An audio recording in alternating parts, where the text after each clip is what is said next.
situation was dangerous and painful for Mary. Although it pierced her soul just like Simeon said it would, there's an exchange that takes place. And so her risk and her sacrifice is a lot to handle, but it doesn't even equal to the reward that she reaps. Okay. She's witnessing her son die. But at the same time that her son is dying, he's giving her life. Okay. The blessing is in the pierce.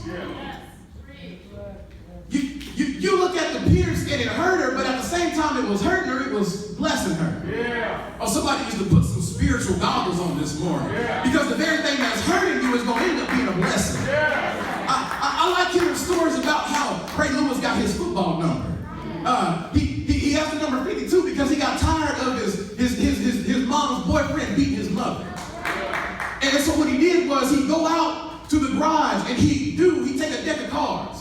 And he found out how many cards were in the deck. And found out that there were 52 cards.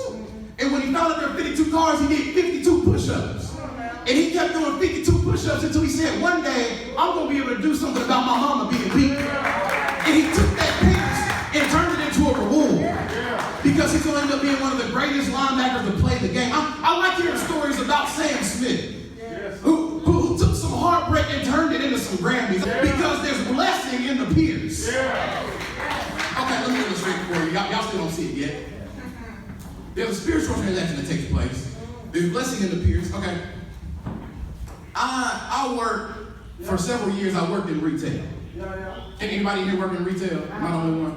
Okay. God bless those who worked in retail. Because you see some crazy things working in retail. Y'all don't realize what y'all do. Y'all ought to smell those stores on 420. You see some crazy. You ought to see how y'all get to acting up when you don't get the discount you thought you had. You see some crazy things working in retail. We ain't gonna say the words y'all was using, but y'all act crazy when you go to a retail store. And so you see some crazy things. And so it was the evening after Memorial Day, my senior year in high school, and I just started working there.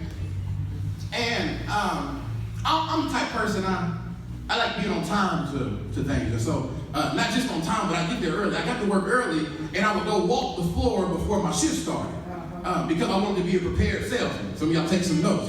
You don't have to show up on time. So I would get there early and make sure that nothing moved from the last time I was sitting. Because if they say, where are the ties? I don't want to be able to say ties over here and not look like an idiot. So I got there early, I surveyed the floor, and I walked around the store and realized that the clearance rack had just blown up overnight. There's all type of shirts on the clearance rack. So I said, look, this ain't how I left it. So I go look at the clearance rack the day of Memorial Day, and I start looking at the shirts. And I realized that there were a whole bunch of nasty sauce stains on the shirt. And people were really spilling barbecue sauce on a Memorial Day white shirt and bringing it back to the store. I said, the devil is a lie. Y'all ain't gonna get away with this. So I went and took the nastiest shirt I could find with barbecue sauce all over it.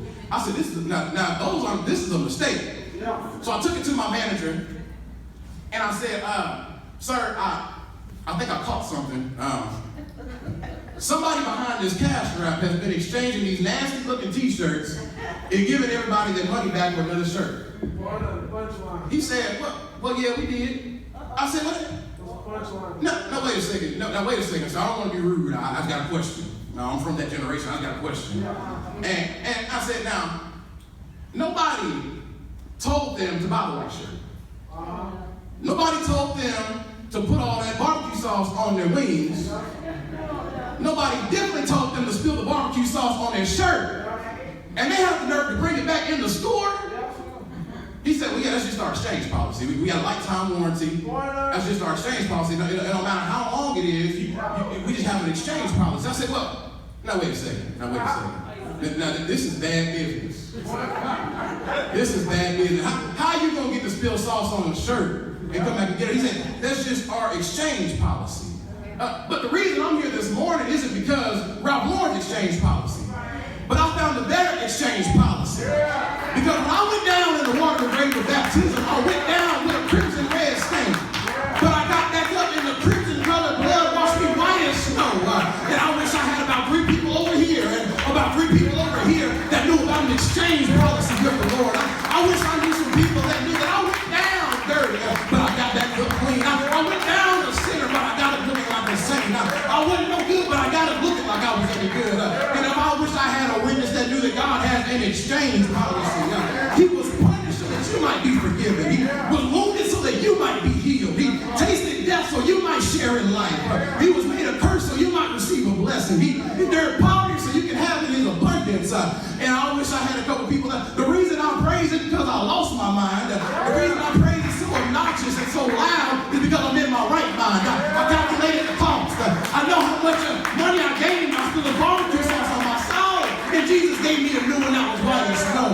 I wish I had some people that weren't afraid to praise God on this morning. You got some overdue praise. God's been working in your life. And how dare you come in here and try to worship God? How dare you come in here and look at me like I'm crazy when all I said was Jesus? All I said was Jesus. It's something about the name Jesus that ought to stir you up on the inside. It's something about